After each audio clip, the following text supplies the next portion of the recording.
Welcome to our hiking and biking adventures through the Canadian Rockies. This is part 5 and the final part in our series, this video series through the Rockies. So here we're entering into a town called Wallace in Idaho, and we had read about it and wanted to check it out. It's a historic town, and it is a town that also happens to have a hike that we wanted to do called the Pulaski Tunnel Trail. So here we are checking that out. It's all about the Great Fire of 1910. This was a beautiful place. It was very shady. We almost felt like we were walking into a fairyland, so I definitely recommend it. Check this out.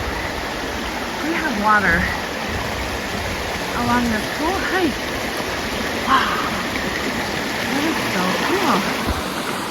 And so pretty and so refreshing. Yeah. Look at that. That's pretty thick moss too. It is, yeah. Didn't get a whole lot of sun back there. No. These are Spanish moss type lichens hanging from the trees. Pretty. Wow. This is gorgeous. We've gone 3/4 mile so far.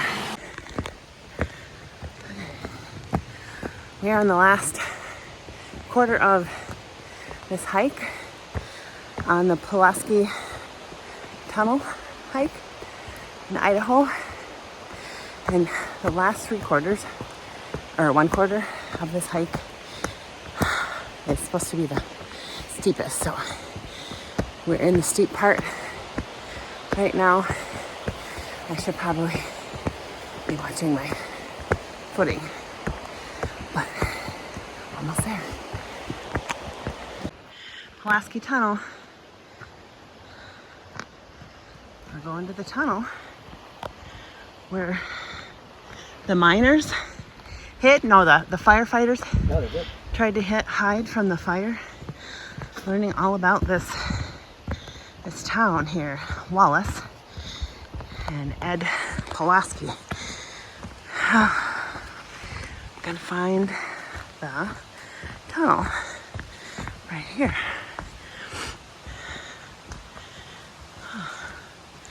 We reached the mine.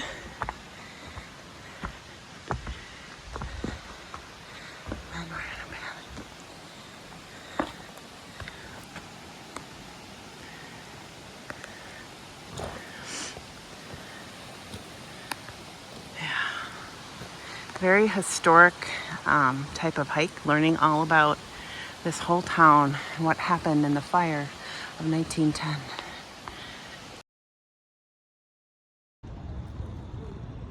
Having myself a little frappuccino after our 4-mile morning hike.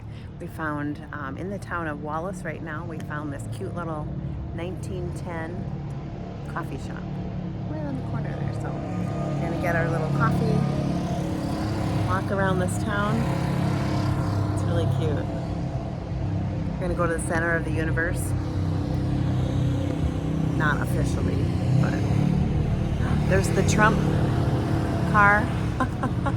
He's going down the street with his With my new BAMF hat. Oh, and you're on your BAMF with having can't talk. You have your BAMF hat on. Have some. It's really good. All right, let's go check out the town.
are working our way through Montana, we had to stop in Bozeman to stop at the Pickle Barrel. This is a place Mark has gone numerous times, and he had to take me, and we had to get a sandwich there.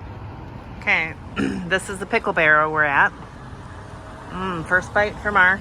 He's already had these before, right? But I ordered a new sandwich that you haven't tried. The blue steak or blue streak or something.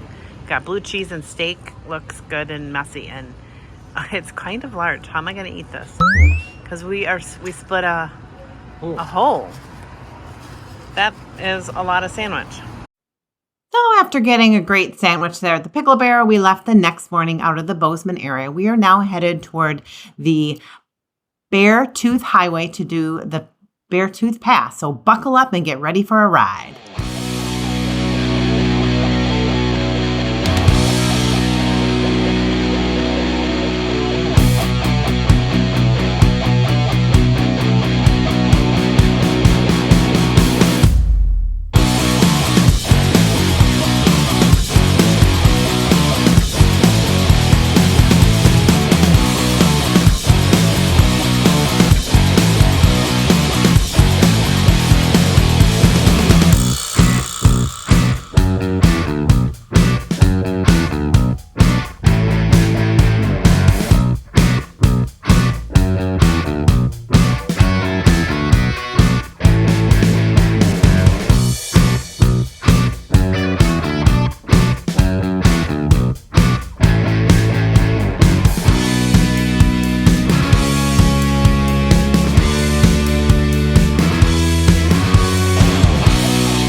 So here you can see we are working our way all the way up this mountain. This is the Beartooth Pass.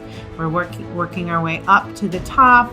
You can see everything from here. It was just gorgeous and a little scary, I might say, on the motorcycle, but there's guardrails, and so I'm trusting Mark and the Lord to keep us safe as we wind our way. Now we're snaking our way back down.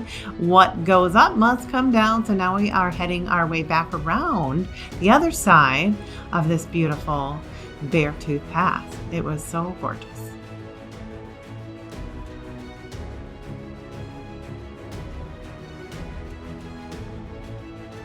So there is Beartooth Mountain, and it was beautiful. There's us, a shot doing one of our pictures on the side of the road. Look at the beautiful view of the road snaking all the way down into the valley. And there is Candy. Candy's so beautiful. She got us so many places, and we are so grateful for her and thankful for that beautiful bike. And here is another shot from up above. So beautiful, and you can see all the way down. This is a view from one of the overlooks, and we're just looking down from the top, and I mean, just breathtaking. So we're looking at the road below. If you look in, we kind of zoom in, you can see where the road snakes down there.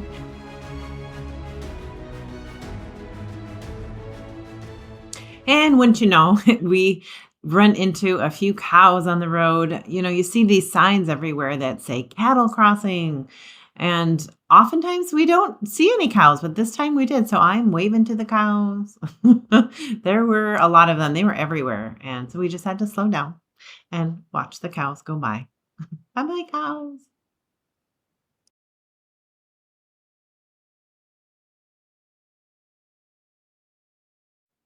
We are working our way through Wyoming at this point, and we are heading through to a stretch of road called the Chief Joseph Scenic Byway. And as you can see, it is scenic. I just love the red rock that we're starting to see here and the mountains still in the background and the twisty, turny roads. Enjoy.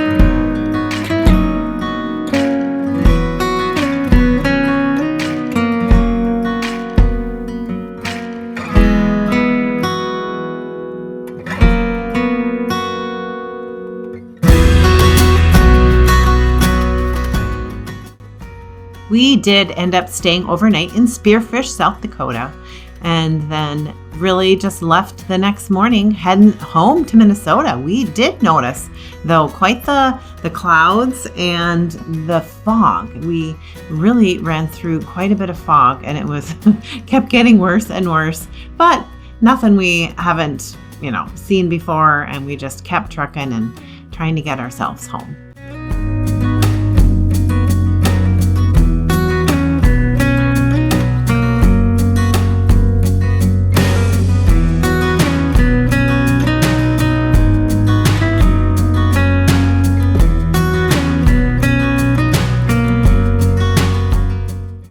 Here we are. We made it back to Minnesota. We left from Spearfish, South Dakota today. Did about a little over 600 miles. Took us about 9-ish hours on this. We did a really quick, just gas and go, gas and go, gas and go. We did have a snack break in between there because I was getting hungry. But we made it back, and she is safe and sound in our garage right now here back in Minnesota. Just wanted to give you a wrap up of our trip. We did 4,300 miles from start to finish. We were in 2 different countries, 2 different provinces, 6 different states. We did 8 hikes. I think 3 or 4 of those were waterfalls, and we saw 0 wildlife, which was a little disappointing, but I also am okay because when you're on a bike, I'm thinking it's okay that we didn't see bears on the road and moose and elk and all the big stuff on the road. Would have been nice to find them on a hike, but we didn't. That's okay. I'm so thankful for getting back safely. The Lord answered all of my prayers and so many other people that were praying for safe travels, and we didn't have a single issue. We had mostly good weather. There were a few days, several days where we did have some rain, but that's okay, and we were prepared as usual. And yeah, that's about all I can think of right now. I'm just really glad to be home. I'm doing laundry, and I'm so looking forward to sleeping in my own bed tonight. But that's a wrap. And I hope that y'all tune in for the next time we go on an excursion. We are already talking about our next year's plans, so stay tuned for that. And if you want to see more, just remember to like and subscribe. Catch you later.